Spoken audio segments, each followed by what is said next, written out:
সোহাগ করা তারই সাজে শাসন করে যে, অথবা শাসন করেন যিনি, সোহাগ করেন তিনি। মানে উভয়ের সমন্বয় থাকতে হবে। রাসূলুল্লাহ সাল্লাল্লাহু আলাইহি ওয়াসাল্লাম হাসান হুসাইনকে রাদিয়াল্লাহু তাআলা আনহুমা মসজিদে নববীতে খুতবা দিতেছে মিম্বরে বসে। এ অবস্থায় ওনারা দুজন, দুই নাতি দরজা দিয়া মসজিদে ঢুকছে। নবী সাল্লাল্লাহু আলাইহি সাল্লাম ওদেরকে দেখে নিজে খুতবা জায়গা থেকে নেমে মিম্বর থেকে ওইখানে গিয়া কুলে করে দুই নাতিরে দুই রানের উপরে বসাইয়া খুতবা দিছে। এত আদর করতেন। আবার সেই নাতি হাসান মসজিদে নববীর বারান্দার থেকে খেজুর মুখে দিছে, সাদকার খেজুর। নবী সাল্লাল্লাহু আলাইহি সাল্লাম তৎক্ষণাৎ বলছেন কাখ কাখ, হাদিসের রওয়ায় ওয়াক ওয়াক, ফেলো ফেলো, এটা ফেলো, ফেলাই দিছেন। এরপরে কাছে টেনে বলছেন আমা তাআলাম ইন্না লা নাকুলুস সাদাকা, তুমি কি জানো না আমরা নবী বংশ, নবী বংশের জন্য মান্নত সাদকা, মান্নতের জিনিস এটা খাওয়ার অনুমতি নেই। হাশিমি বংশের জন্য এটা অনুমতি নেই, তো খাইতে দেন। তো একটা খেজুর মুখে দিছে, অথচ ইচ্ছে করলে নবী সাল্লাল্লাহু আলাইহি সাল্লাম আর 10টা খেজুর উনার হুজরাত থেকে আইনা এখানে দিয়ে দিতে পারতেন। বাচ্চা মানুষ একটা খাইছে, যাও ঠিক আছে আমি 10টা দিলাম, কিন্তু 10টা দেওয়া যাইতো, কিন্তু বাচ্চা আখলাক শিখত না। বাচ্চা কি শিখতো না? আখলাক শিখবে না, জীবন গড়বে না। কোরআনুল কারীমের মধ্যে আছে ইব্রাহিম আলাইহিস সালাম মোট 7বারই উনি 7টা আয়াত আছে এমন কোরআনে যেখানে ইব্রাহিম আলাইহিস সালাম বারবার নিজের সন্তানদের ঈমান, ইসলাম, আখিরাত, পরকাল এটা সম্পর্কেই বারবার দোয়া করছে। বারবার নবীগণ উম্মতের প্রতি সবচেয়ে বেশি কল্যাণকামী, উম্মতের পেরেশান, কিন্তু এরপরেও নবীগণ নিজের সন্তানের ঈমান, আমল, আখলাক ভুলেন নাই।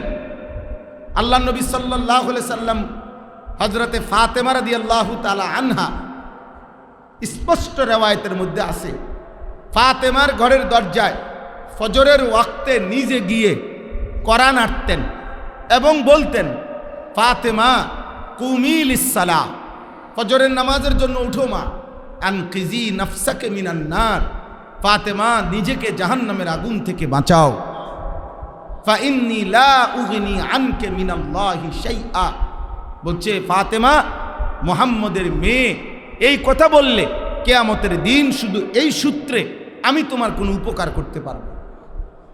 তোমার ঈমান, তোমার সেজদা, তোমার নামাজ, তোমার বন্দিগি, তোমার পর্দা, তোমার ইজ্জত, তোমার আখিরাত তৈরি করবে। তো ফাতেমা রাদিয়াল্লাহু তাআলা আনহাকে যদি নবী কথা বলে, আপনি কে আমি কে? হাদিসের মধ্যে আছে স্পষ্ট রিওয়ায়াত, আল্লাহ নবী সাল্লাল্লাহু আলাইহি সাল্লাম একদিন ফাতেমাকে ডাক দিছেন ফজরের জন্য। আবার নবীজির অভ্যাস ছিল ওনার চাচাদের দরজায় যাইতেন, ফুফির দরজায় যাইতেন, ওনাদেরকেও ডাকতেন। তো আবার আইসা দেখছে তখনও ফাতেমা রাদিয়াল্লাহু তাআলা আনহা উঠে নাই। আল্লাহ নবী সাল্লাল্লাহু আলাইহি ওয়াসাল্লাম ফাতেমা রাদিয়াল্লাহু তাআলা আনহার পায়ের আঙ্গুলের মধ্যে শোয়া অবস্থা মেয়ে ফাতেমার পায়ের আঙ্গুলে নবীজি নিজের পায়ের আঙ্গুল দিয়া খোঁচা দিছেন। খোঁচা দিয়া আবার উঠাইছেন, উঠাইয়া বলছেন কুমি ওয়াশহাদি ইলা রিজকি রাব্বিক, ফাতেমা উঠো না, তোমার রবের রিজিক মা বাইনা সালাতিল ফজর ওয়া তুলুইশ শামস, ফজরের ওয়াক্ত এবং সূর্য উদয়, এই মাঝামাঝি ফজরের ওয়াক্তের টাইমে তোমার রবের রিজিক বন্টন হবে। রিজিক বন্টনের জন্য, আল্লাহর দেওয়া হালাল পবিত্র রিজিক পাওয়ার জন্য ফজরের নামাজে দাঁড়াও। এজন্য ফজরের মুসল্লি মুমিন হয়, ফজরের মুসল্লি মুমিন হয়। ফজরের নামাজে অনুপস্থিত ব্যক্তি মুনাফিক হয়। স্পষ্ট হাদিস, বিশুদ্ধ হাদিস। হযরত আব্দুল্লাহ ইবনে মাসউদ নবীজির বিখ্যাত সাহাবী রাদিয়াল্লাহু তাআলা আনহু বলছেন, নবীজির জামানায় ফজরের নামাজের জামাতে যারা অনুপস্থিত থাকতো আমরা তাদেরকে বুঝতাম প্রকাশ্য মুনাফিক।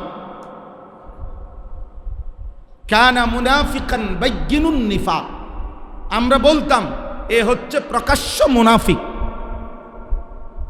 প্রকাশ্য মুনাফিক ফজরের অনুপস্থিত মুসল্লিকে নবীর জামানায় সাহাবারা কি বলতেন? না না, প্রকাশ্য মুনাফিক। মুনাফিক তো হইল যে লুকাইয়া ফেলে, মানুষের ধরতে পারে না, সিটার বুঝতে দেয় না। বুঝেন না কথাটা? দড়ি মাছ নাচুই পানি, মুনাফিক হলে এই জাতের। কিন্তু উনি বলেন ফজরে যদি অনুপস্থিত থাকতো আমরা বুঝে নিতাম। আরেক রেওয়ায়েতে আছে মসজিদে জামাত যদি মিস করত, নামাজের জামাত যারা পড়তো না, মসজিদের জামাতে যারা নামাজ পড়ে না ফজর সহ, খোদার কসম সাহাবী বলেন আমরা তাকে বুঝতাম স্পষ্ট মুনাফিক। এটা বাইয়িনুন নিফাক। হযরত আব্দুল্লাহ ইবনে উমর বলেন নবী সাল্লাল্লাহু আলাইহি সাল্লামের জামানায় যাকেই আমরা ফজরের নামাজ এবং এশার নামাজ কুন্না ইযা ইফতাকাদনা ফি সালাতি সুবহি ওয়াল ইশা, ফজর এবং এশার নামাজের জামাতে আমরা যাকে না দেখতাম আসানা বিহি জান, আমরা তার ব্যাপারে দুইটা ধারণা করতাম, হয়তো অসুস্থ নয়তো মুনাফিক। মুনাফিক। এজন্য ভোটার আইডি কার্ড দিয়া আখেরাত না, জন্ম নিবন্ধন সনদ নিয়া আখেরাত না। গ্রামের মানুষ আপনারা মুসলমান কয়, এর ভিত্তিতে আখেরাত না। মুসলমানের কবরস্থানে আপনারা দাফন করছে, এই কারণে আপনি মুসলমান না, এই কারণে না। আপনার নামাজের জানাজা হইছে, এই কারণে আপনি মুসলমান না।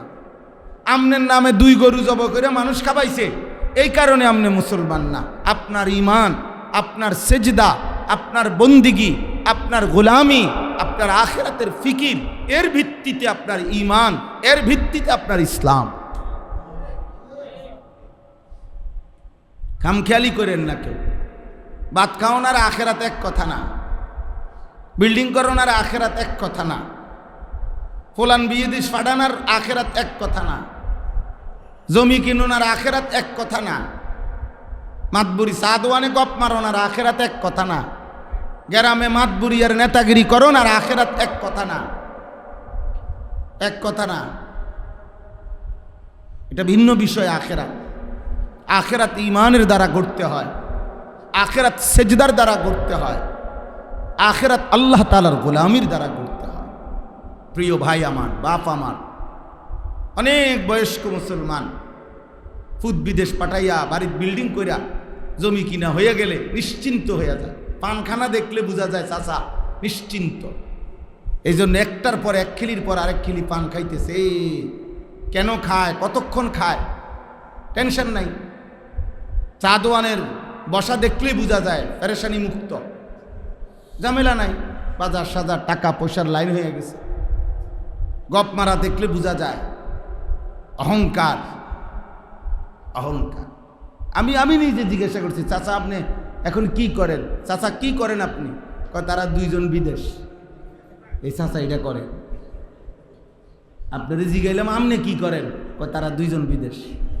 বুঝেন নাই? মানে সব কিছু আমার তো লাইন হয়েছে, তারা 2 জন বিদেশ। এইটা নিয়ে আপনারা জিগাইছি, যে আপনারা জিগাইছি আপনি কি করেন? কয় তারা 2 জন বিদেশ। অসংখ্য ছেলে, এই দুশ্চরিত্র যত ছেলে বখাটে, নামাজ নাই, সেজদা নাই, আল্লাহ নাই, রসুল নাই, পাক নাফাক নাই, হালাল হারামের পার্থক্য নাই, চুল চেহারা ঈমান ইসলামের কোনো চিহ্ন নাই, নারী ছবি, জিনা, মদ, জুয়া, ব্যভিচার, মোবাইলের অসভ্যতা। এই হাইওয়ানদের মূল কারণ একটাই, যে ও জানে ওর বাবা তো ঠিকমতো উপার্জন করছে, দেশে হোক বিদেশে হোক। অতএব আমার বাবা যেহেতু উপার্জন করতেছে, আর আমার বাবাই যেহেতু আমাকে বাধা দিচ্ছে না, মাই যেহেতু বাধা দিচ্ছে না, আমার বাধা দিবে কে? আমার কথা হয় আমনে কাটা মিয়া, আমার আব্বাই তো আমার কিছু কয় না, আমার মাই তো আমার কিছু কয় না, আপনি কি তা পারেন মিয়া? জান মিয়া, আপনার ফতে আপনি জান মিয়া, আরেকজনের মাতবুরি করতে নাইছেন মিয়া, বলেন নাই তো। 14 বছরের ছেলে আল্লাহ ভুলে গেল কেন? 16 বছরের ছেলে এত কম বয়সে আরেকটু তো ডর ভয় থাকার কথা। এত অল্প বয়সে এত বড় বেয়াদব। এই বেয়াদব 365 দিনে একদিনও ফজরের নামাজ এত কম বয়সে পড়ে না। এত নিকৃষ্ট বেয়াদব আপাদমস্তক বেয়াদব, এটা পুরাটা বেয়াদব, এটা পুরাটা বেয়াদব, 100% বেয়াদব, এটা 100 বেয়াদব, 100 বেয়াদব। যার কপালে সেজদা নাই সে পুরাটা বেয়াদব। বেনামাজি শতভাগ বেয়াদব, বেনামাজি শতভাগ বেয়াদব, বেনামাজি শতভাগ নিকৃষ্ট, বেনামাজি শতভাগ হাইওয়ান, বেনামাজি মানুষরূপী পশু। বেনামাজির লজ্জা নাই, বেনামাজির কৃতজ্ঞতা নাই, বেনামাজির সবর নাই, বেনামাজির হায়া নাই, বেনামাজির বিবেক নাই, বেনামাজির বিবেচনা নাই। কারণ এত বড় কায়নাত যে তাকে দিচ্ছে সে তাকে সেজদা করে না, তার বিবেক আসলো কোত্থেকে? বলেন না কেন? আল্লাহ তাকে কত বড় কায়নাত দিছে, এই বেয়াদবের কোনো বিবেক আছে? তাহলে বেনামাজি বিবেকহীন, বেনামাজি বিবেকহীন, বেনামাজি নির্লজ্জ, বেহায়া। মনে রাখবেন বাপ, জওয়ান হোক আর বুড়া হোক, বয়স কম হোক আর বেশি হোক, শিক্ষিত হন আর অশিক্ষিত হন, যার কপালে সেজদা নাই আপনি যদি বলেন আর নয়তো আপনি প্রতিবাদ করেন। আমি এখনই বসলাম, দাঁড়ায় বলেন, এখন বলেন। আপনি এখানে দাঁড়াইয়া প্রমাণ করে দেন, আমি মাইক দিচ্ছি যে বেনামাজি হওয়া সত্ত্বেও আমি ভদ্র। কিভাবে? আপনি এখানে বলেন। বুঝেন নাই? যেই কোনো মানুষ, এটা নিয়ম, এটা যে অকৃতজ্ঞকে মানুষ বলে তুই বেটা মানুষে না বেটা, তোরে আজকে 3 বছর বেটা লগে রাখছি, সুখে দুঃখে বিপদে আপদে যখন যা লাগছে তোরে দিছি বেটা, আজ তুই 3 বছর 5 বছর পরে এখন তুই আমারে চেনস না বেটা, তুই বেটাটা মানুষে না বেটা, এটা বলে না। অকৃতজ্ঞকে মানুষ কি স্বীকার করে না? মানুষ স্বীকার করে না। তাহলে আল্লাহ তাআলা এত বড় কায়নাত দিয়ে যার কাছ থেকে সেজদা পায় না সে অকৃতজ্ঞ না? তো ও মানুষ কেমন? বলেন না কেন? ও মানুষ কিভাবে? মানুষ কিভাবে আব্বা? ও মানুষ কিভাবে?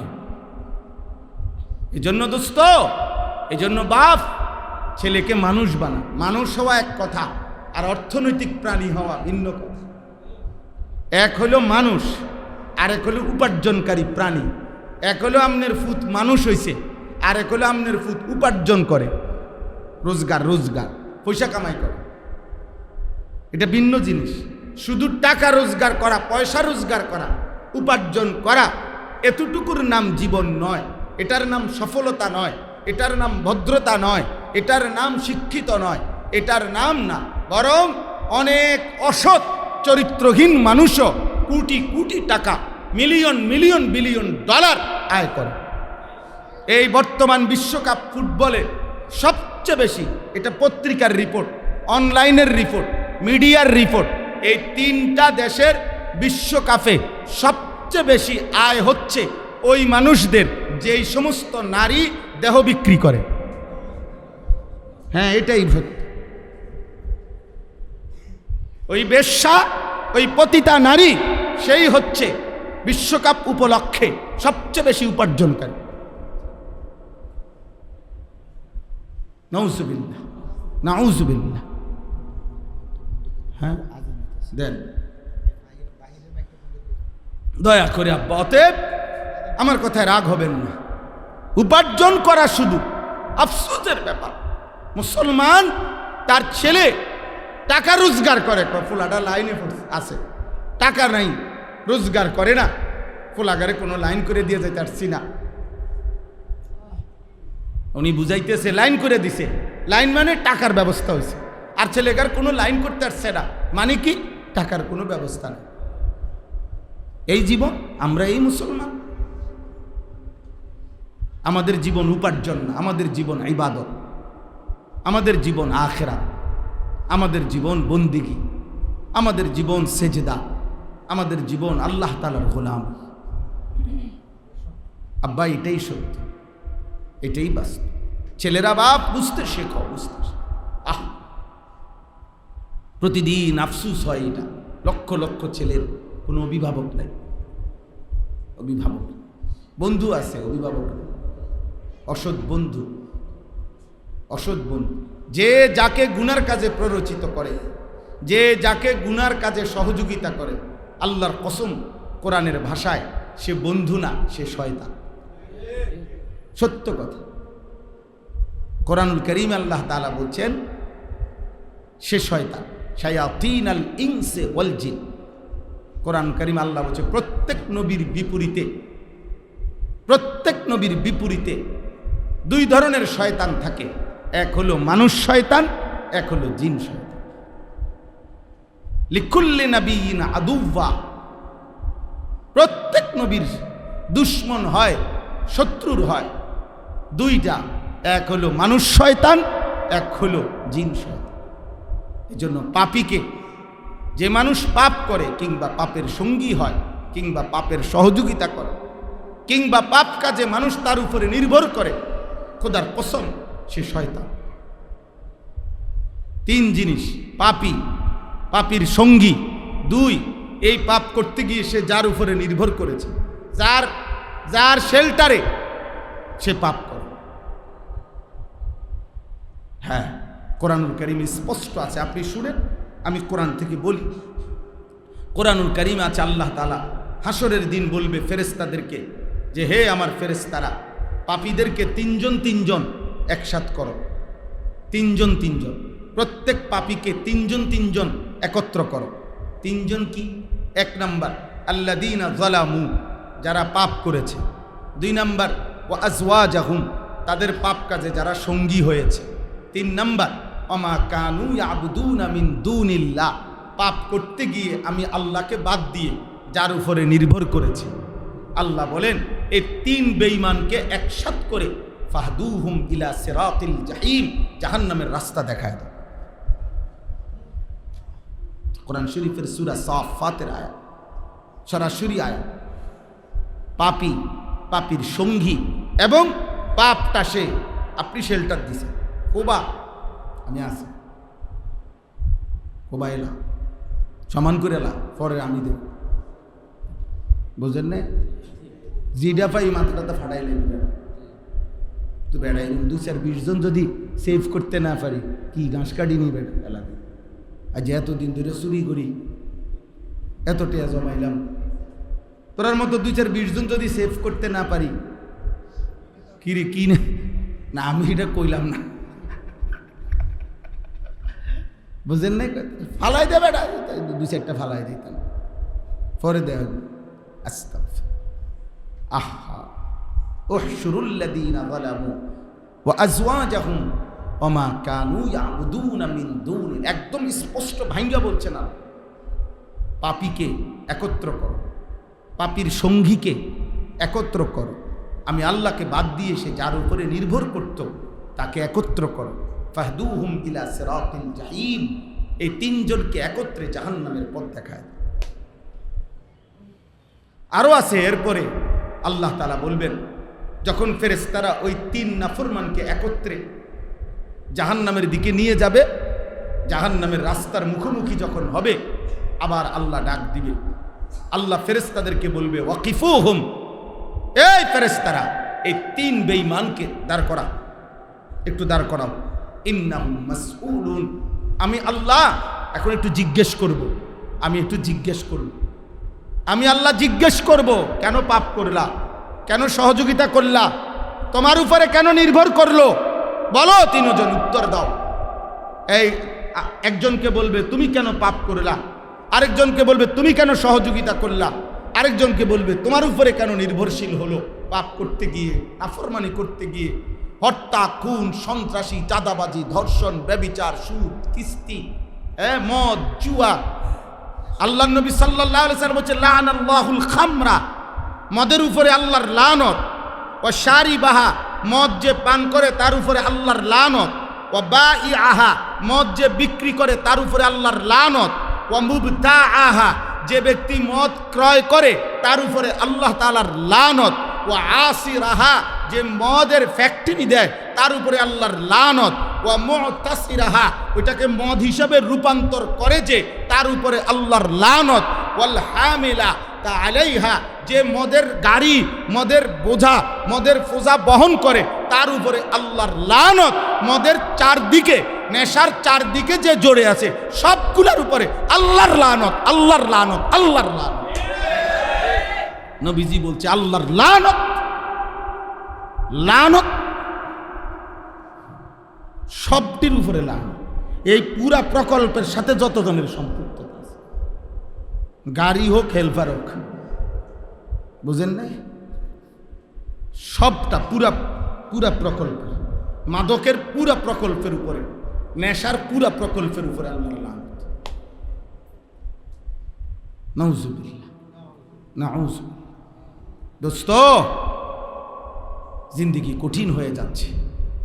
আপনাদের বাবা যারা বসে আছেন, আপনাদেরকে বললাম, আপনারা চোখের সামনে পতন দেখতেছেন, আপনারা চোখের সামনে বরবাদি দেখছেন, আপনারা আপনাদের যুব সমাজ, আপনাদের কিশোর নৌজওয়ানের অধপতন চোখে দেখে দেখে আপনারা বসে বসে আপেল মালটা খাইতেছেন, পান সিগারেট বিড়ি খাইতেছেন, আপনাদের কোনো সাড়া নাই, শব্দ নাই।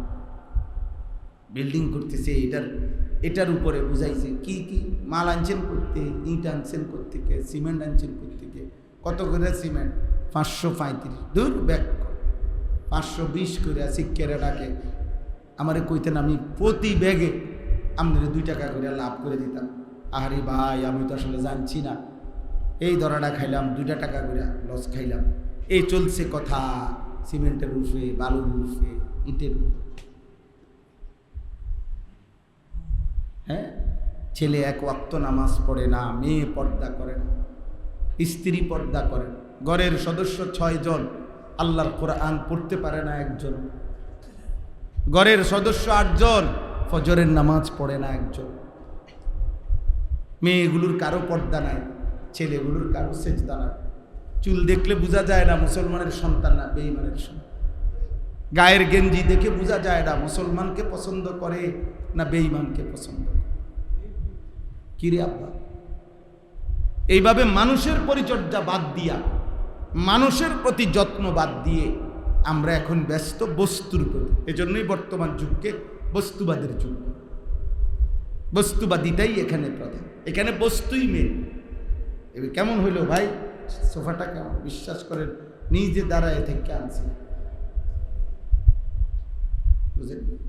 এটা মানে একজন আরেকজনকে শুনেছি। হ্যাঁ, $4 দিন ভাই আমি নিজে দাঁড়ায় আসছিল, একটা লোক রাখছি, হ্যাঁ, 4টা সুরকি, একটা সিমেন্ট, একটা বালু, ওই যে মাল বানায় যে ওইটার মধ্যে যাতে করে ভুল না হয় তারে কইছি তুই শুধু খেয়াল রাখবি সুরকি কোনো 4টার জায়গায় 3টা দেবে। একটা সুরকি যদি কম হয় বিল্ডিং কিন্তু দুর্বল হয়ে যাবে, ছাদ দুর্বল, ছাদ দুর্বল। এজন্য এত যত্ন, এত যত্ন, শেষ মুহূর্ত পর্যন্ত প্রত্যেকটা গুণা লোহার মধ্যে, আরে আপনার বাঁধছে কিনা এগুলোর রডের তলে দিয়ে ছোট ছোট এগুলো দেয় যে ব্লক, প্রত্যেকটার মধ্যে ব্লক দিছে কিনা মনে 50 বার চাইছে। একটা ব্লক যদি কম হয় ছাদ ডালাই দুর্বল হয়ে যাবে। মানে ছাদের জন্য এই পরিমাণ নজরদারি, যে একটা গুণা, গুণা বোঝেন তো না, যেটা বাঁধে, এই গুণা যাতে ছুটে না যায়, একটা ব্লক যাতে ছুটে না যায়। আমার একজনে বলছে হুজুর এ পুরাটা বিল্ডিং এর আস্তরের সমস্ত বালু ধুইয়া শুকাইয়া এরপরে আস্তর করছি, বালু ধুইয়া। আমি বললাম যে অবশ্যই এটা উত্তম কাজ করছেন, বালু ধুইয়া নিছেন যাতে বালুর মধ্যে বালু না থাকে, নাহলে বালু ধুইছি কিন্তু যাতে বালু না থাকে। বুঝলাম আর মানে বুঝাইলাম আর। চিন্তা করেন না আপনি, আপনি কি বুঝাটা বুঝলেন দুনিয়া, আপনি কেমন বুঝা বুঝলেন, বালু পর্যন্ত ধুইয়া দিলেন। আপনি একটা একটা গুনাহ নিজে যাচাই করলেন, একটা একটা ব্লক যাচাই করলেন।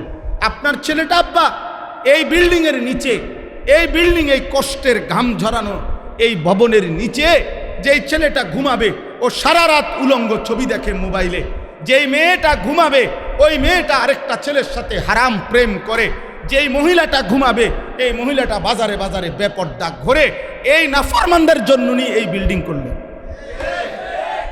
আফসোস বেটা তোর উপার্জনের উপরে, আফসোস বেটা, দুর্ভাগ্য বেটা, ঠিক বেটা, ঠিক বেটা তোর কামাইয়ের উপরে বেটা, এমন বিল্ডিং এর উপরে ঠিক বেটা, আফসোস বেটা। বিল্ডিং এর মধ্যে মানুষও থাকে, বিল্ডিং এর মধ্যে ছাগলও থাকে। ইউরোপ আমেরিকার মধ্যে বিল্ডিং এ সম্পূর্ণ শীতাতপ নিয়ন্ত্রিত বিল্ডিং এর মধ্যেই শূকর পালে, মানে বেড়ার ঘরে শূকর পালে না, বুঝেন নাই কথাটা? কুকুর পালে, ছাগল পালে। আমি এইবার কোরবানির ঈদও এক ভদ্রলোকের বাসায় গেছিলাম, ওনার নিচতলায় উনি থাকে, দোতলায় এক কোনায়। আমি বলছি এই সাইডে কি আঙ্কেল? বলছে এখানে আমি কতগুলো ছাগল পালি। আমি বললাম দেখেন মাশাআল্লাহ, ইজ্জত আল্লাহর হাতে। আল্লাহ ছাগলকে ইজ্জত দিছে, ছাগল দোতলায় থাকে। আল্লাহ মানুষকে ইজ্জত দিছে, মানুষ নিচতলায় থাকে। আল্লাহর ইচ্ছা, আল্লাহ ইজ্জত দিলে থামাইবে কি? আল্লাহ ছাগলকে কত বড় সম্মান দিছে যে ছাগল দোতলায় থাকে, মানুষ নিচতলায় থাকে। তাহলে বিল্ডিংয়ের দোতলায় ছাগলও থাকে। নাউজুবিল্লাহ। আব্বা চলেন, অতএব দিন আমাদের জন্য। আমি এই কথাই, আমার ঘুরে ফিরে কথাই, আখেরাত ইবাদত। এই মাদ্রাসাগুলো আখেরাতের জন্য, এই মাদ্রাসাগুলো ইবাদত শেখায়, এই মাদ্রাসাগুলো আখেরাত শেখায়। এই জন্যই আপনি এখানে, আপনি যেই দোকানে যেই পণ্যের জন্য গেছেন ওই পণ্য খোঁজেন। আপনি অন্যটা বলছেন কেন? আপনি মুদি দোকানে ওষুধ পাচ্ছেন না, আপনি ফার্মেসিতে মুদি মাল পাচ্ছেন না, তো সেটা আপনি বলবেন কেন? আপনার বিবেক নেই তো। মাদ্রাসা বানানোই হয়েছে আখেরাতের জন্য, মাদ্রাসা বানানোই হয়েছে সেজদার জন্য, মাদ্রাসা বানানোই হয়েছে ইবাদতের জন্য, মাদ্রাসা বানানোই হয়েছে কোরআন শিখবার জন্য, মাদ্রাসা বানানোই হয়েছে রবকে চিনার জন্য। কোরআনে স্পষ্ট আছে, বিশ্বাস করেন, সূরা নিসাতে আছে, কুনু রব্বানিয়িন বিমা কুনতুম তুআল্লিমুনাল কিতাবা ওয়া বিমা কুনতুম তাদরুসুন।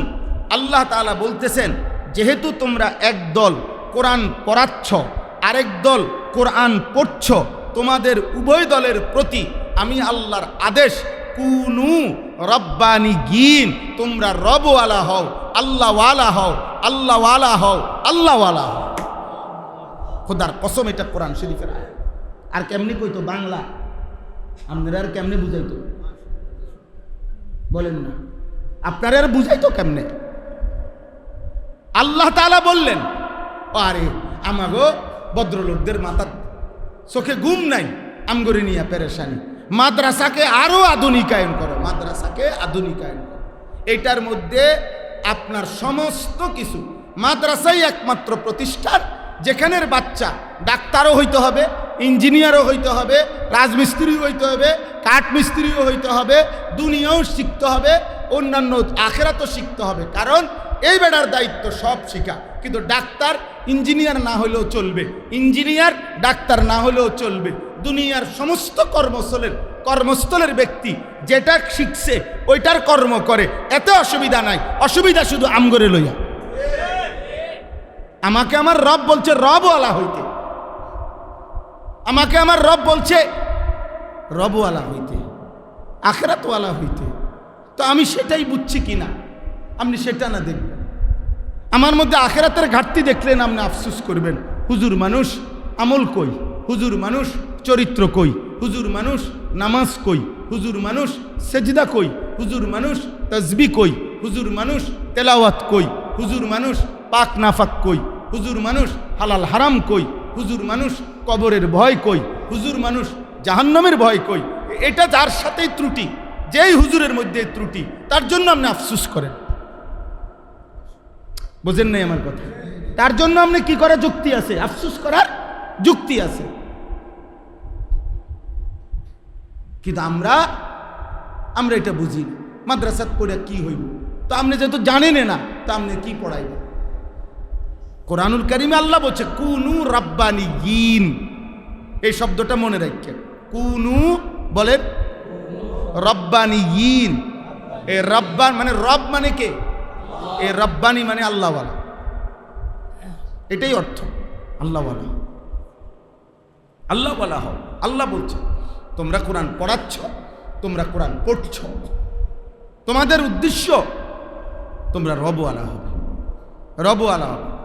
হ্যাঁ, কেউ চালওয়ালা, কেউ ডালওয়ালা, কেউ মাছওয়ালা, কেউ তরকারিওয়ালা, কেউ সিনজিওয়ালা, কেউ অটোওয়ালা, কেউ রিক্সাওয়ালা, কেউ ঠেলাওয়ালা, কেউ কুলিওয়ালা। আর আল্লাহ তাআলা বলেন দিন যারা শিখতেছে তারা রবওয়ালা। তারা কিওয়ালা? রবওয়ালা, আল্লাহওয়ালা, আল্লাহওয়ালা। এখানে কমতি হইলে সেটার জন্য চেষ্টা করো, আরো চেষ্টা করো।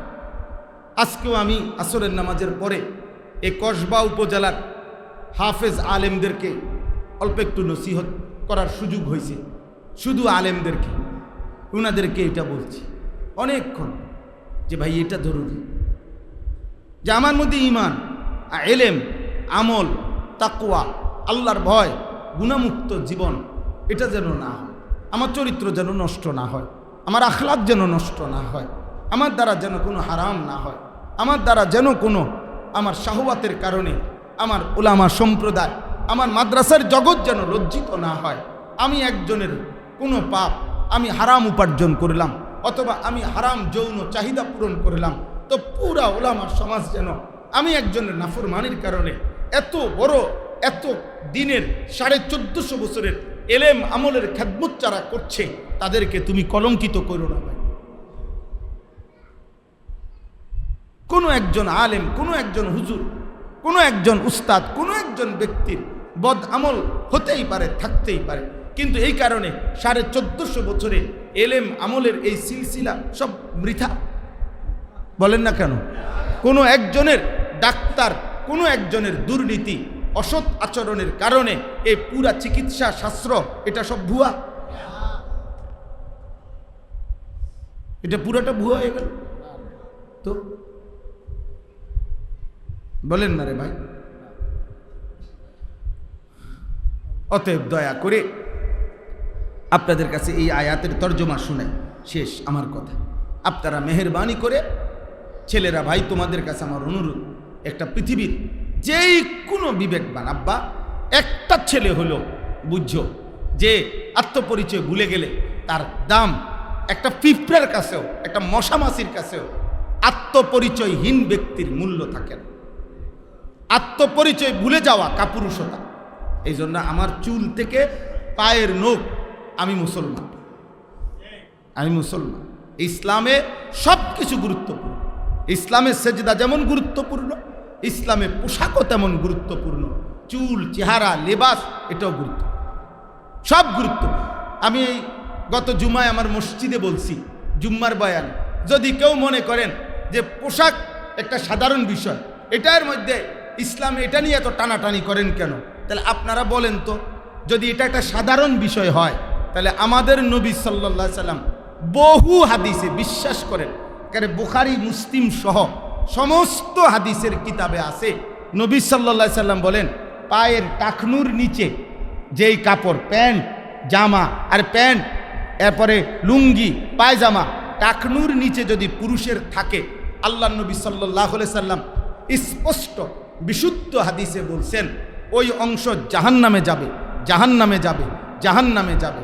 নবীজি বলছেন তিনটা জিনিস, টাকনুর নিচে যার কাপড় থাকে কিয়ামতের দিন আল্লাহ তাআলা তার দিকে তাকাবে না, তাকে পবিত্র করবে না, তাকে জাহান্নাম থেকে মুক্তি দেবে না। খোদার কসম, লা ইয়ানজুরুল্লাহু ইলাইহি ওয়া লা ইউযাক্কিহি, আল্লাহ তাকে পবিত্র করবে না, তাকাবেও না, তারে জাহান্নাম থেকে মুক্তিও দিবে না।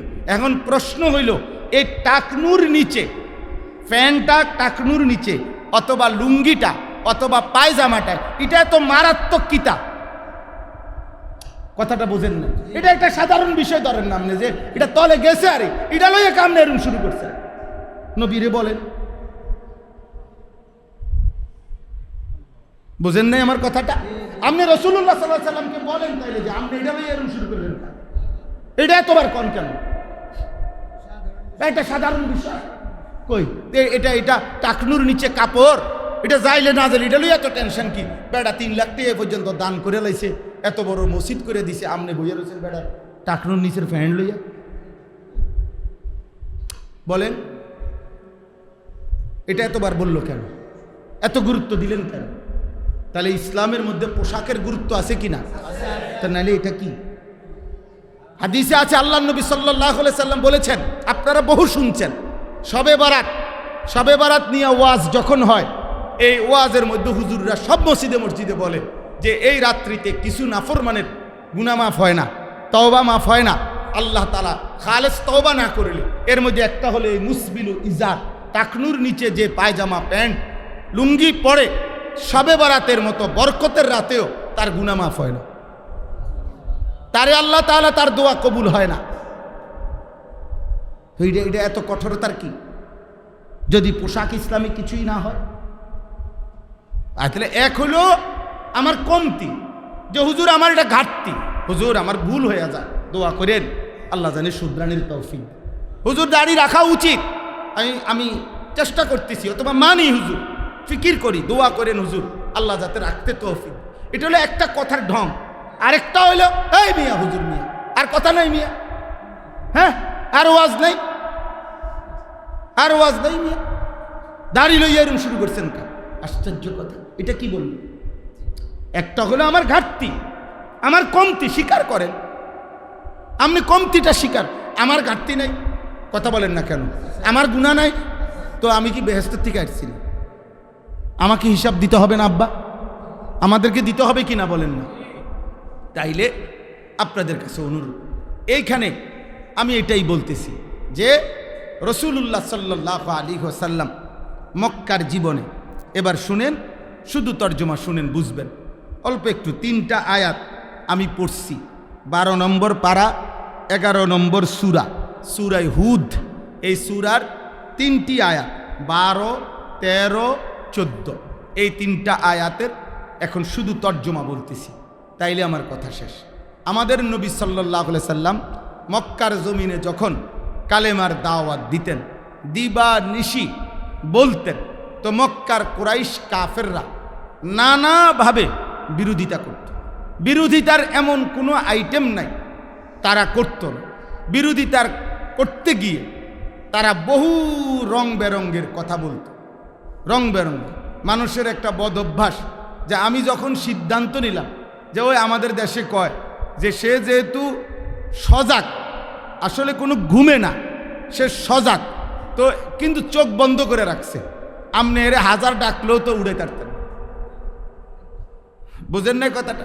সজাগ মানুষ, ঘুমের মানুষেরও না কি করণ যায়, উঠানো যায়, সজাগ মানুষেরও উঠাইব কেমন? এ তো ইচ্ছা করে কি করে রাখছে, চোখ বন্ধ করে রাখছে, হে ইচ্ছা করে। তো ওরা তো ইচ্ছে করে নিয়ত করে রাখছে বিরোধিতাই করবে, সিদ্ধান্তই বিরোধিতা করবে। এখন যেইটাই বলে, যেমনেই বলে নবীজি, ওরা শুধু বিরোধিতা করে।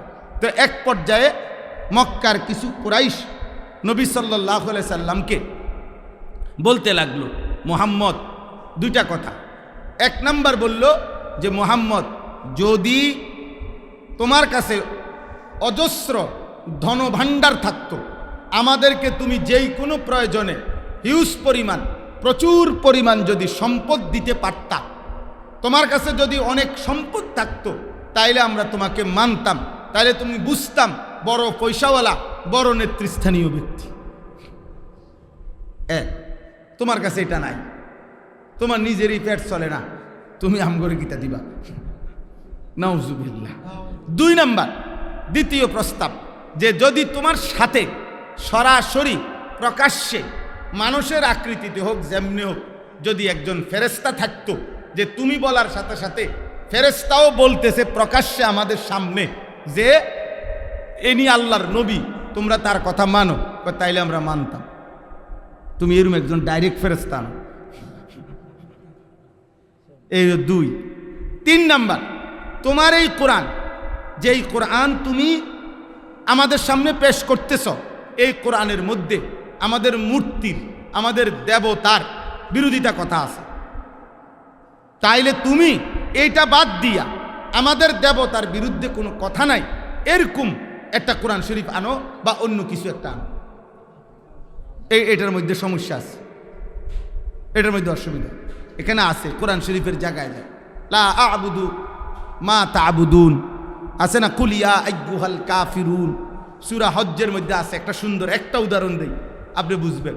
কোরআনুল কারীমে আল্লাহ তাআলা একটা সূরার মধ্যে, হজ এই সূরার শেষে আছে, আল্লাহ বলছে তোমরা যারা মূর্তির পূজা করো, দেবতার পূজা করো, তো আল্লাহ বলেন আমি তোমাদেরকে দুইটা জিনিস তোমাদের কাছে জানতে চাই। আল্লাহ বলছে হে মানুষ, এক নাম্বার হলো তোমরা যতগুলো দেবতার পূজা করো তাদেরকে নিঃসন্দেহে তোমরা শক্তিধর মনে করো, তোমার চাইতে ক্ষমতাধর সে, তার কাছে কিছু দেওয়ার মতো তোমার জন্য আছে ক্ষমতা, এটা তুমি মনেই করো, এই জন্যই তো তুমি তারে দেবতা মনে করো। অতএব তুমি তোমরা তোমাদের এই দেবতা সকলকে বলো তারা যেন বেশি কিছু লাগবে না, স্রেফ ছোট্ট একটা মাছি বানায় দিতে। আমি আল্লাহ তো অনেক কিছু বানাইলাম, তোমাকে দেবতাকে বলো একটা ছোট্ট মাছি বানায় দিতে। আল্লাহ তাআলা বলছে, এই লোক প্রথম। এরপরে আল্লাহ বলছে দ্বিতীয় কথা হলো, যদি আমি জানি তোমরা এটাই বলবা, পারবে না নাকি? ওরা কি উত্তর দিবে যে আমাদের দেবতা এগুলো কি করতে পারে না? আল্লাহ তাআলা বলছেন আচ্ছা তো বাদ দাও, এটাও নাম বাদ দিলাম, আরো নিচে নামে আসি। আল্লাহ বলেন তাহলে তোমরা তোমাদের দেবতাদেরকে বলো তাদের গায়ে যে মাছি বসে এইটা কদ্দুর তাড়ায় দিবে। যাও, আর কোনো কথা নাই, যাও। দেবতার গায়ে যে মাছি বসে এই মাছিটা কদ্দুর হাত দিয়ে কি করে দিতে কম, তারাইয়া দিতে বলো, এদ্দুর বলো। আল্লাহ বলেন হে নাফরমান, এইটাও তো তোমরা বলবা যে এটাও পারবে না। তাইলে যেই দেবতার মুশরিকদের নিম্নোক্ত কথাগুলোর কারণে আপনার উপরে যেই ওহী আদেশ আমি করেছি এর এক সুতা এক জাররা বলা আপনি ছেড়ে দিবেন না, এক বিন্দু। দুই নাম্বার, আপনার অন্তর এক সেকেন্ডের জন্য এই বেঈমান কাফেরদের সমস্ত ঠাট্টা উপহাস, তাদের যত কথার বিপরীতে আপনার অন্তর এক সেকেন্ডের জন্য ছোট করবেন না, মানে ঘাবড়াবেন না। তাহলে দুই জিনিস, এক বিন্দু বলা ছেড়ে দিবেন না, দুই অন্তর এক সেকেন্ডের জন্য ছোট করবেন না। কি কারণে? তিন কথা, আইয়াকুলু লাউলা উনজিলা আলাইহি কানজুন, এই বেঈমানরা বলে মুহাম্মদের উপরে যদি ধনভাণ্ডার যদি নাজিল হতো তাহলে আমরা তাকে অনুসরণ করতাম। এই এক। আও জাআ মাআহু মালাক, অথবা মুহাম্মদের সাথে যদি সরাসরি একজন ফেরেশতা থাকতো আমরা তাইলে তাকে অনুসরণ করতাম। আল্লাহ তাআলা বলেন এই কথার কারণে আপনার কাছে এই দুইটা নাই, ধনভাণ্ডারও নাই, সরাসরি ফেরেশতা আপনার সামনে তাদেরকে বলে না, এই দুইটি না থাকার কারণে আপনি আমার কথা বলা বন্ধও করবেন না, অন্তরকে ছোটও করবেন না, বরং ইন্নামা আনতা নাদির, আপনি আল্লাহর পক্ষ থেকে আমার বান্দাদেরকে ভয় প্রদর্শনকারী। আপনি আপনার ভয় প্রদর্শন, আপনার কথা আখিরাতের ভয় আপনি বলতে থাকেন, বলতে থাকেন, বলতে থাকেন। এরপরে আল্লাহু আলা কুল্লি শাইইন ওয়াকিল, আমি আল্লাহ সমস্ত ব্যাপারে, আপনার ব্যাপারে, বেঈমানের ব্যাপারে, ইমানদারের ব্যাপারে আমি জিম্মাদার, ফয়সালা আমি করব। ফয়সালা কে করবে? ফয়সালা আল্লাহ তাআলা করবে, ফয়সালা আল্লাহ তাআলা। দেখেন এখানে একটা জরুরি কথা, আব্বা দিন যারা পালন করবে, মাদ্রাসা যারা পড়ে, কোরআন যারা শিখে, মানুষকে যারা আল্লাহর দিকে ডাকে, আখিরাতের দিকে ডাকে, বিশ্বাস করেন এই আয়াতের দ্বারা স্পষ্ট তাদের দুনিয়াবি সম্পদ প্রাচুর্য কম হবে, এটাই স্বাভাবিক। এটা আপনাকে মাইনে নিতে হবে, আপনি মাইনে নিতে হবে। এটাই তো আল্লাহ তাআলা এখানে বললেন। ওরা তো এটাই বলল, মুহাম্মদ তোমার কাছে যদি দিন প্রচারের সাথে সাথে যদি অজস্র ধনভাণ্ডার থাকতো তাইলে আমরা তোমাকে মানতাম। তা আল্লাহ তাআলা বলছেন এটা নাই, এই কারণে আপনি ঘাবড়াবেন না। আপনি বলেছেন কারণ আমি যাকে আখিরাত দেব তাকে আমি পূর্ণ দুনিয়া দেব না, আমি যাকে পূর্ণ দুনিয়া দেব তাকে আমি আখিরাত দেব। এটা তো হাদিস। নবী সাল্লাল্লাহু আলাইহি সাল্লাম বলছেন মান আহাব্বা দুনিয়াহু আদাররা বিআখিরাতি, যে দুনিয়াকে ভালোবাসলো তার আখিরাত ক্ষতি হলো। ওমান আহাব্বা আখিরাতাহু আদাররা বিদুনিয়াহু, যে আখিরাতকে বেশি ভালোবাসলো তার দুনিয়া ক্ষতি হলো। ফাসিরু মা ইয়াবকা আলা মা ইয়াফনা, অতএব হে আমার উম্মত, যে জিনিস পেলেও ক্ষণস্থায়ী, যে জিনিস পেলে চিরস্থায়ী, ওই চিরস্থায়ীকেই ক্ষণস্থায়ীর উপরে প্রাধান্য দাও। হাদিস। দুনিয়াকে কিসের, আরে আখিরাতকে কিসের উপরে প্রাধান্য দাও? দুনিয়ার উপরে প্রাধান্য। তাহলে ওইদিকে যে নিবে এখানে সে পুরা কেমনে পাবে? ওইখানে হযরত ওমর রাদিয়াল্লাহু তাআলা আনহু হাদিসের মধ্যে আছে, একদিন নবীজির কামরায় ঢুইকা দেখছে নবীর ঘরে চারটা জিনিস, একটা চাটাই যেটার মধ্যে তিনি শুয়ে আছেন, একটা তোষক, একটা চাদর, কিচ্ছু নেই, শুধু চাটাই। 2 খেজুরের ছালে ভরা একটি ছোট্ট বালিশ মাথায়। 3 মাথার উপরে নামাজ পড়ার জন্য একটা চামড়া ঝুলানো। 4 অল্প কিছু ছাতু, ছাতু তো বুঝেন না, পানিত গুল্লা যে আগে খাইতো বেশি, হাত না পাউডার না, হাতু হাতু, জি চাউলের গুঁড়া, হ্যাঁ জবের গুঁড়া, গমের গুঁড়া, এরকম আপনার হাতু মানে পানিত গুঁড়াইয়া খাইতো। এই ছাতু, হাতু ছাতু, এই 4টা জিনিস, একটা চাটাই, একটা খেজুরের ছালে তৈরি বালিশ, একটা চামড়া, আর হলো কি ছাতু, যেটা পানি দিয়ে শুধু মিশিয়ে খা। হাদিসে আছে ওমর রাদিয়াল্লাহু তাআলা কান্না শুরু করছে। নবীজি বললেন, মা ইয়াবকিকা ইয়া ওমর, ওমর কাঁদতেছো কেন? হযরত ওমর বললেন, ইয়া রাসূলুল্লাহ লিমা লা আবকি, আমি কেন কাঁদবো না? কাঁদবো না কেন? আপনার এই দৃশ্য, আপনার ঘরের এই দৃশ্য। এই তখন বলছে, আনতা সাইয়্যিদুর রসুল, আপনি সমস্ত রসুলের সর্দার। আনতা সফওয়াতুর রসুল, আপনি সমস্ত নবীদের সারাংশ। আপনি আল্লাহর হাবিব, আপনি মাহবুব, আপনি রবের কলিজার টুকরা। আপনাকে ভালোবেসে আল্লাহ গোটা কায়নাত সাজাইছেন। এত ভালোবাসা, এত মায়া, এত আদর, এত সোহাগ যেই বন্ধুর জন্য, সেই আল্লাহ আপনাকে এই অবস্থায় রাখছেন। আর জালেম আর পাপি নাফরমান বাদশারা ওইখানে আছে, তিনি বলছেন রেশমি পোশাক পরে রেশমি বিছানায় ঘুমায়, আর আপনার এই হালাত।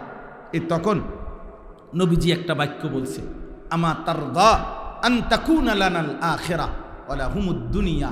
আল্লাহর কসম নবী বলে, ওমর তুমি কি এই কথার উপরে খুশি হবে না যে আমরা আখিরাত থেকে নেব, ওরা দুনিয়া থেকে নেয়? হযরত ওমর রাদিয়াল্লাহু তাআলা চোখের পানি মুছে বললেন, ওয়াল্লাহি ইন্নী লা রাদিন ইয়া রাসূলুল্লাহ, আল্লাহর কসম ইয়া রাসূলুল্লাহ, তাইলে আমি রাজি, আমি আখিরাতই নেব, দুনিয়া লাগবে না। প্রিয় ভাই আমার, আমরাও আলহামদুলিল্লাহ আপনাদের কাছে বোঝার জন্য বলতেছি, আপনারা অনেক মনোযোগ দিছেন, আপনাদেরকে ধন্যবাদ। আমরাও বোঝাপড়া করেই পড়ালেখা করতেছি, আমরাও 2-4 কলম পড়ছি। আল্লাহ দুনিয়া আমরাও কম বেশ বুঝি, পয়সা রোজগার আমরাও বুঝি, আমরাও পড়ালেখা করছি। হ্যাঁ, সরকারি আলিয়া মাদ্রাসা থেকে কামিল টাইটেল পাস করছি, কৌমি মাদ্রাসা থেকে দাওরায়ে হাদিস পাস করছি, কুমিল্লা ভিক্টোরিয়া কলেজ থেকে মাস্টার্স পাস করছি। 1998 সালে এসএসসি দাখিলে সমগ্র বাংলাদেশে ফার্স্ট হয়েছে, 1 নম্বর। জি জি, ইংলিশের উপরে স্পিকিং কোর্স করে ওই ঢাকায় বাংলা সেরা ছাত্রের পুরস্কার পাইছে। কাগজপত্র আছে আমার কাছে, লাগলে দেখাম। হ্যাঁ, চাঁদের দেশ থেকে আসি নাই, মাটির তলের থেকে বাইরেছি। বলার উদ্দেশ্য হলো এটা আপনার কাছে, আপনাকে এলাকায় ফোলা বিয়ে করামো এই জন্য বলছি, এটা না, এটা অহংকার না, বুঝাইতে চাচ্ছি। দুনিয়া তোমরা বুঝি ভাই, দুনিয়া বুঝি আব্বা, হুজুররা বুঝবে না কেন? বুঝবে না কেন? কিন্তু সাথেতে আখেরাত যে বুঝে তাকে দুনিয়া ছাড় দিতে হয়। যে আখেরাত বোঝে তাকে দুনিয়া কি দিতে হয়? ছাড় দিতে হয়, দুনিয়া ছাড় দিতে হয়। আপনি দুনিয়াও পুরা নিবেন, আখেরাতও পুরা নিবেন, কেমনে হবে? কেমনে হবে? আমরা দেশে কয় না যে 2 না হয়, কেমনে পাও দিয়া? 2 না পাও দিলে তো হইতো না। আখেরাত নিতে হইলে দুনিয়া ছাড়তে হবে, প্রয়োজনটুকু আল্লাহ পূরণ করবেই, আল্লাহর ওয়াদা আছে দুনিয়া, কিন্তু পূর্ণাঙ্গ। আপনাদের আরও বাংলায় বলি, আমারও বিল্ডিংয়ের কাজ করাইছি, আমার বিল্ডিংয়ে তো রাজমিস্ত্রির কন্ট্রাক্টরের লগে চুক্তি হলো যে হুজুর ডেইলি আপনি 600 টাকা করে হাজিরা দিয়ে যাবেন, যতজন কাম করে। মানে ডেলি যতজন আসে এতজনের হাজিরা। আর 60 ডালাইও বুঝে দিন, 60 ডালাইয়ের পরে পুরা 7 স্কোয়ার ফিট মাইপা, এরপরে আপনি পুরা পেমেন্ট দিবেন। এটা নেই নাকি সিস্টেম? আমি এমনি দিছি বেটারে। তাইলে নিয়ম হইল প্রতিদিন দিয়ে যাবেন খোরাকি, আর একসাথে 60 ডালাইয়ের পরে দিবেন আমার যত টাকা চুক্তি। মনে করেন স্কোয়ার ফিট 220 টাকা, তো এবার স্কোয়ার ফিট যতটুকু হয়েছে এতটুকুর টাকা আমনে হিসাব হবে। আর আমনের থেকে আমি খোরাকি নিছি 2 লাখ, মোট টাকা আইছে 3 লাখ, তাহলে আমার আর 1 লাখ টাকা দিয়ে দেন। এই না হিসাব? তাইলে আল্লাহ তাআলা ইমানদারকে বলে, তালেবে ইলমকে বলে, কোরআন পড়নেওয়ালাকে বলে, সেজদা যে দেয় তাকে বলে, হালাল হারাম যে মাইনা চলে তাকে বলে। আল্লাহর কসম আল্লাহ বলে, বান্দা দুনিয়ার হায়াত শুধু খোরাকিটা নেও, আমি আল্লাহ হাসরের ময়দানে আসলে পুরা হিসাব করে জান্নাত বুঝায় দেব। এখন খোরাকি নাও, এখন 600 করে নাও, এখন কি নাও, বাকিটা আমি দেব। এই বুঝ করেই আছে। আমি কোরআন থেকে যদি বুঝি আর আপনি টেলিভিশন থেকে বুঝেন, আপনি টেলিভিশন থেকে বারোটা বুঝ জ্বালাইছেন, আমি কোরআন থেকে ভুল বুঝছি। হ্যাঁ, আপনি কি মনে করছেন বলেন মিয়া? আপনি ইউনিভার্সিটির স্যারের থেকে যদি আপনি সঠিক বুঝেন, আমি আল্লাহর কোরআন থেকে ভুল বুঝবো কেন? বলেন না কেন মিয়া? ভুল বুঝবো কেন? কোরআন ভুল বুঝায় না, রাসূলুল্লাহ সাল্লাল্লাহু আলাইহি সাল্লাম ভুল বলে না, এই পৃথিবীর বাকিরা ভুল বলে। পৃথিবীর সমস্ত শিক্ষা প্রতিষ্ঠানে সিদ্ধান্ত বদলায়, সিদ্ধান্ত বদলায়। বিজ্ঞানের সমস্ত গবেষণা, বিজ্ঞানের আমিও ছাত্র, আমিও সায়েন্স বিজ্ঞান বিভাগ থেকেই দাখিল পাশ করছি। বিজ্ঞানের শেষ কথা কি? বিজ্ঞানের শেষ কথা হলো বিজ্ঞানে কোনো শেষ নাই। শেষ যদি হয়, প্রযুক্তির কোনো আধুনিকতা যদি গবেষণা থেমে যায়, তাইলে বিজ্ঞান থেমে যাবে, শেষ কথা নাই। 4G 5G হবে, 5G 6G হবে, আরও গতি বাড়বে, আরও বাড়বে, আরও বাড়বে, আপডেট ভার্সন আসবে, আরও আসবে, আরও আসবে, আরও আসবে। তাহলে বিজ্ঞান বদলায়, কোরআন বদলায় না। মানুষের জ্ঞান বদলায়। ম্যালথাসের থিওরি এখন ভুল থিওরি, পপুলেশন থিওরি একটি ভুল থিওরি। জনসংখ্যা পৃথিবীর কোনো দেশে সমস্যা না, বরং অসৎ চরিত্রহীন দুর্নীতিবাজ লম্পট এরা হলো পৃথিবীতে সমস্যা। অতএব কোন দেশে, গোটা ইউরোপের মধ্যে আপনি খবর নেন, অভিবাসী গোটা ইউরোপের সমস্ত দেশে প্রধান একটি সমস্যা হলো ইউরোপের অধিকাংশ দেশে মূল দেশের জনগণের চাইতে অভিবাসী মানে প্রবাসী ফরেনার বেশি। এজন্য ওরা পেরেশান এটা নিয়ে যে মূল জনগোষ্ঠী বাড়াইতে হইব, নাহলে আলগা মানুষে দখল করে লাগবে। প্রণোদনা দেয়। বর্তমানে প্রায় অধিকাংশ দেশে জন্ম সংখ্যা কমাইতে কয় না, বরং বাচ্চা বাড়ানোর লাইগা সরকারি বরাদ্দ অজস্র বরাদ্দ দেয়। আপনি দেখেন, আনালে আমার কাছেও তথ্য আছে, বুঝেন নাই কথাটা? পৃথিবীর কোন রাষ্ট্রে এখন আর জনসংখ্যা কি নয় সমস্যা, দুর্নীতিবাদ সমস্যা।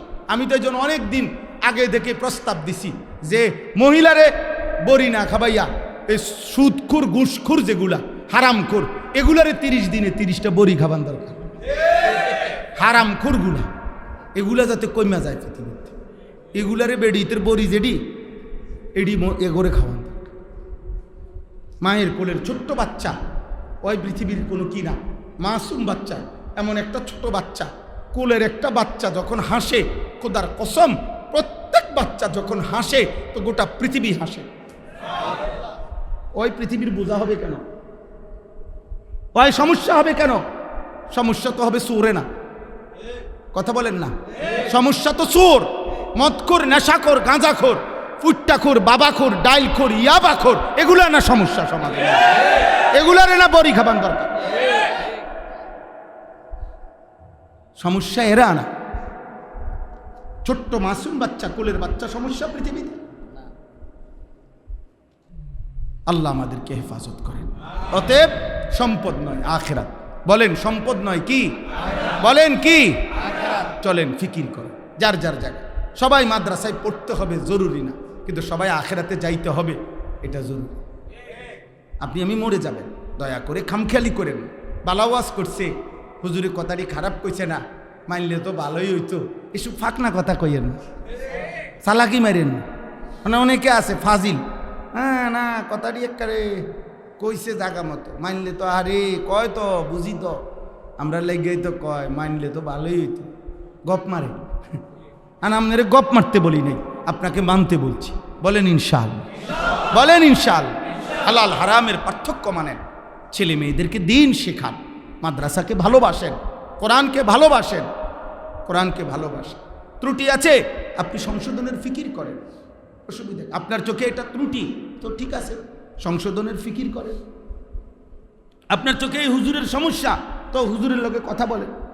আমি তো কত সময় আমার মসজিদে বলছি যে মুসল্লিদেরকে, বাবা আপনারা প্রতিনিয়ত আমাদের কাছে দোয়া চান, আমাদের জন্য আপনারা দোয়া করেন।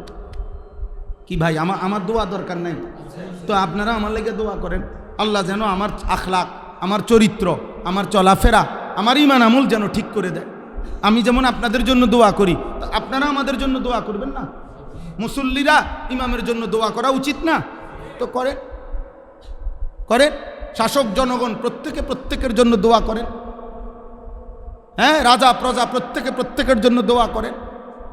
আল্লাহ আমাদেরকে তৌফিক দান করেন। শেষ কথা হলো, আম ইয়াকুলুনা ইফতারাহু কুল ফাতু বিআশরি সুওয়ারিম মিথলিহি মুফতারায়াত। আল্লাহ বলেন, বন্ধু আমি শুনতেছি এই বেঈমানরা বলে আপনি নাকি কোরআন বানাইছেন। তো ঠিক আছে, তাদেরকে বলেন 114টি সূরা লাগবে না, পুরা কোরআন থেকে তারাও বানাইয়া 10টি সূরা বানিয়ে দেয়। অদউ মান ইসতাতাতুম মিন দুনিল্লাহি ইন কুনতুম সাদিকিন। যদি তারা সত্যবাদী হয়, তারা তাদের এই 10টি সূরা বানাবার জন্য পৃথিবীর তাবৎ বেঈমান একত্র করে নেক, সবাইকে একসাথ করে তারাও 10টা সূরা বানাক, দেখেন পারে কিনা। ফা ইল্লাম ইয়াস্তাজিবু লাকুম, যদি তারা আপনার আহ্বানে সাড়া না দেয়, মানে পারবে না এ কথা যদি বলে দেয়, তো ফা'লামু আন্নামা উনজিলা বিইলমিল্লাহ, তাহলে এটাই জেনে নেন যে এই কোরআন মহান আল্লাহ তাআলার আসমানি ইলম থেকেই নাজিল হয়েছে। কোরআন কোত্থেকে নাজিল হয়েছে? আসমান, রবের ইলম থেকে, আল্লাহ তাআলার ইলম থেকে। আলিম যিনি, তিনি কোরআন নাজিল করেছেন। যিনি আলিম, হুয়াস সামিউল আলিম, হুয়াল আলিমুল খবীর, হুয়াল আলিমুল কদির, ওয়ালা ইউহিতুনা বিশাইইন মিন ইলমিহি। এই সেই আলিম। আল্লাহ তাআলা আমাদেরকে বুঝ দান করেন। ওয়া আন লা ইলাহা ইল্লা হুয়া ফাহাল আনতুম মুসলিমুন। এবং এ কথাও জেনে নেন আল্লাহ ছাড়া আর কোনো ইলাহ নাই, এবং সকলকে জিজ্ঞেস করেন যে ব্যর্থ হওয়ার পরেও, অপারগতা স্বীকার করার পরেও আল্লাহর আনুগত্য করবে না? কোরআনের সামনে ব্যর্থই তো হইলা, কোরআনের সমকক্ষ। এখানে লম্বা সময় নাই, যেকে বললাম না, মানে 3টা জিনিস আল্লাহ কমাইয়াই নাই না বলছে কোরআন শরীফে। 1 নাম্বার বলছে সেম কোরআন আরেকটা বানাও। কিছুদিন পরে আল্লাহ বলছে আচ্ছা বাদ দাও, শুধু 10টা সূরা বানাও। কিছুদিন পরে আল্লাহ তাআলা বলছে এটাও বাদ দাও, ফাতু বিসূরাতিম মিন মিসলি, একটা সূরা শুধু, ইন্না আ'তাইনাকাল কাউসার, এটার সমপরিমাণ, ছোট্ট 3 আয়াত সমপরিমাণ একটি সূরা। 3 বারই বেঈমানরা কি হয়েছে?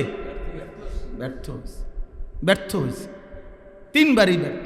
অতএব আল্লাহ তাআলা বললেন ফাহাল আনতুম মুসলিমুন, প্রতিবারই তো কোরআনের সামনে ব্যর্থ হইলা, তবুও কি আল্লাহর আনুগত্য করবে না? সুবহানাল্লাহ। মালিকের বলার ঢং কি সুন্দর। আল্লাহ বলে বান্দা পারলা তো না, তা এখন মেনে নাও, আমাকেই মেনে নাও, আমার কথা মেনে নাও। চলেন আমরা ফিকির করি। এই মাদ্রাসাটা আলহামদুলিল্লাহ আপনাদের ভালোবাসা নিয়ে আমি এই প্রথমেই আস্তে আস্তে শুনছি, অনেক ফিকির করে কষ্ট করে মাদ্রাসা চালু রাখা হয়েছে। আপনারা প্রত্যেকেই মাদ্রাসাকে ভালোবাসবেন। বলেন ইনশাআল্লাহ, বলেন ইনশাআল্লাহ, বলেন ইনশাআল্লাহ। মাদ্রাসা 3টি জিনিস চায়।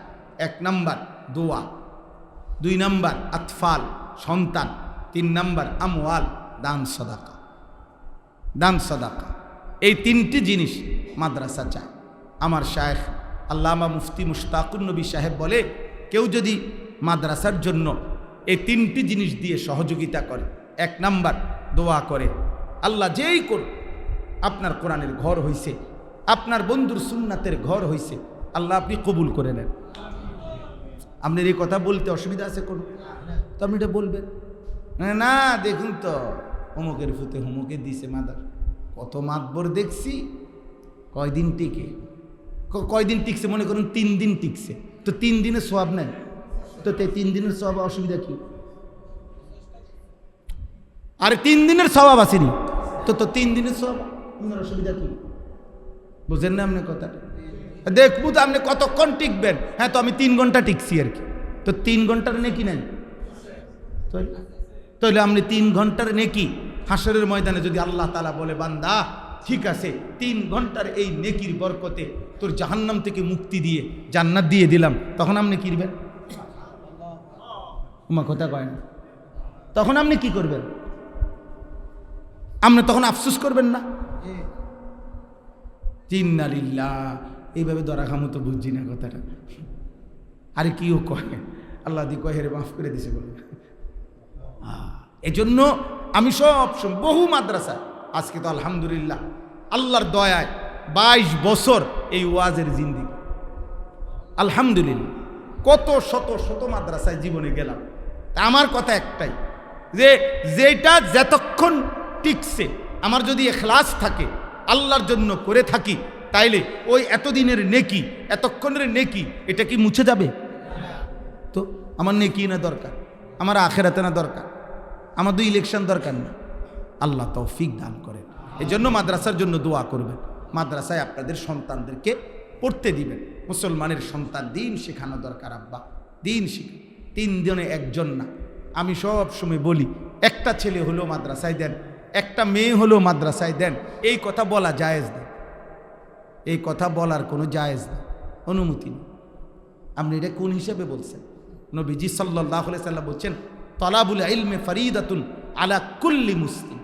সমস্ত মুসলমানের উপরে পুরুষ নারী দিন শেখা ফরজ। আপনি 3 জনে 1 জন বানাইলেন কোন হিসাবে? বুঝেন নাই? আপনি এটা করতে কানছেন? আপনি 4 জনে 1 জন, আপনি এটা কম? আপনি কি ভিক্ষা দিতেছেন নাকি? আখেরাত কি আপনার কাছে ভিক্ষা চাইছে কেউ? তাই আপনি কি বললেন? হুজুর দিছি, আপনাকে কথা মতো একটা ফুতের মাদ্রাসার দিছি, বেহেশতের একটা লাইন করছে, আর হেইতে হেইতে সংবং হুজুর, আরেকতে সংবং।